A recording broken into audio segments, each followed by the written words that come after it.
Good morning. Welcome to Market Day Report. We're so glad you're with us here this morning. All right, PPI numbers are out, and it was a surprise. Actually dipped 0.5%. We'll talk more about that in a moment. First off, let's look at the markets, how we settled in the overnight session. We'll start with the corn market.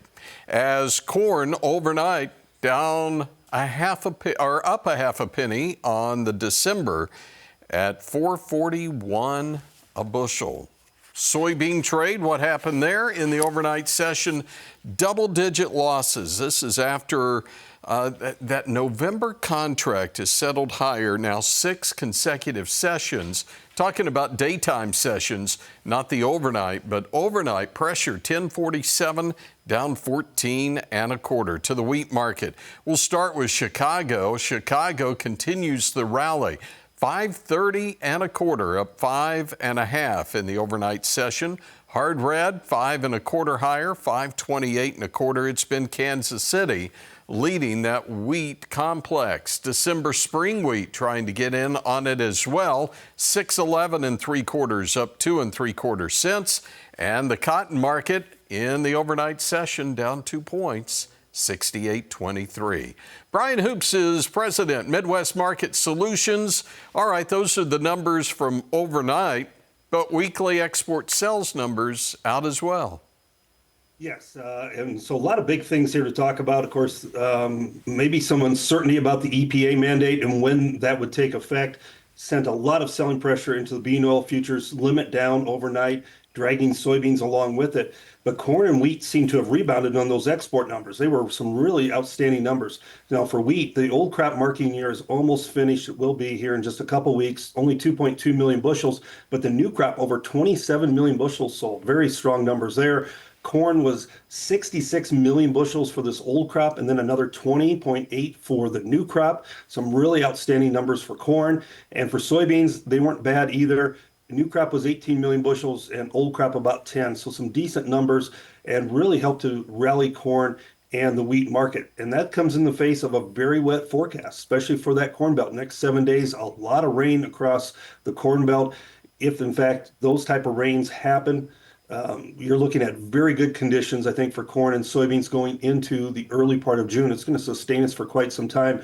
If there's areas that are going to be missed, it looks like where it's going to be in that very warm temperatures this week of Oklahoma, northern Texas, maybe western Kansas. They're going to get shortchanged on some moisture, and they have a lot of heat, some wind to deal with.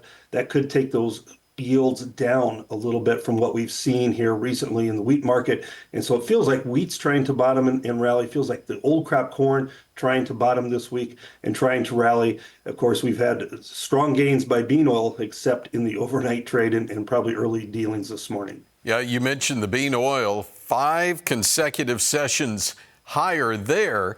Some of that, I would think, is built on the anticipation of getting something done permanently on that 45Z and the renewable fuel standard and the RVOs set to come out from EPA. That's what it's been built on. We've rallied to new highs this week off of that anticipation. But yesterday or late afternoon, comments from Lee Zeldin that suggested it may take months before there's official mandates and they have to sort through all these rulings. So that really put into question when this new blending will take effect, when the demand will really start to hit for bean oil. And we saw that with limit down prices overnight. That's 300-point losses for the bean oil. Some intermarket spread trade with meal trading higher, but soybeans following what the soybean oil has done pretty much this week higher. Now we're trading lower off of this news in the overnight session. I imagine we're going to open that way this morning as well. Well, speaking of opening, we're 10 minutes or less from opening the beef market. So let's take a break. We'll come back in a moment, pick up livestock next. Market Day Report continues in a moment. Yesterday, Tyson CEO Donnie King says the industry is rebuilding. The herd is rebuilding, and if not, it will soon begin to rebuild. Of course, that's happening as that border with Mexico has been shut down again for feeder cattle coming across into the U.S. Tight supplies have led to very high prices. But we backed off yesterday. Look at the live cattle market. We had a bit of a rally, and then the bottom fell out. June contract settled 213.95 after having been up to 218. It settled 237 lower, 2.25 lower on the August at 209.37.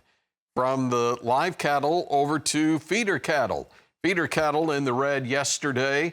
Again, 303.47 where we went on the May, but then pulled back below 300. The August contract went to 307.67, but settled just under $302 as it lost 402 on the session. Wasn't the only sector losing. Hogs lost as well. After 3 consecutive sessions higher, July hogs down 75 at 102.45. The August maintaining that 101 handle, 101.65, down 47. What happened? What could be coming today? Brian Hoops, Midwest Market Solutions. You know, you were spot on. I think it was yesterday or day before, based upon the news we had that came out. You said, I anticipate a dollar higher open. And sure enough, as we opened up, dollar higher. So what are you anticipating today? Well, you're putting me on the spot, but I think we're going to open at least a dollar lower, unfortunately. You know, it was a dollar higher on Monday after the announcement that the border would be closed because of the increased screw room concerns. Now we're seeing follow-through selling after yesterday's big reversal. And you really have to pay attention to these outside reversal type days that we have in the cattle complex. For our clients last night, we went through in our video series the times in the past here, 6 to 8 months, where we've had these type of reversals and what has happened. And what has happened the last time was we saw a major drop in prices. We retraced about 62% of the entire cattle move when this happened the last time. And if we do that again, this takes this August contract from this 209 area down to 198.50 if we see that same 62% correction. So it's certainly possible we're not only going to gap a dollar lower this morning, we could have additional follow-through selling of several dollars. And these funds in there are ripe with profits. They've got a lot of long positions, and they may want to start banking some of those positions here because of that increased technical weakness. I know nothing has changed fundamentally up front. The border's still closed. Cash supplies expect to be very, very tight. We should have higher cash trade this week. Packers still cutting kills. We're down about 10,000 on the week and close to 30,000 from a year ago. All that is positive for the market. But I think these technicals and the funds that have been driving prices sharply higher are going to dominate here for the next several days. And I'm afraid we may see some much lower prices here, at least in the near term. Brian, always great to see you. See you back here in the morning. Brian Hoops, Midwest Market Solutions.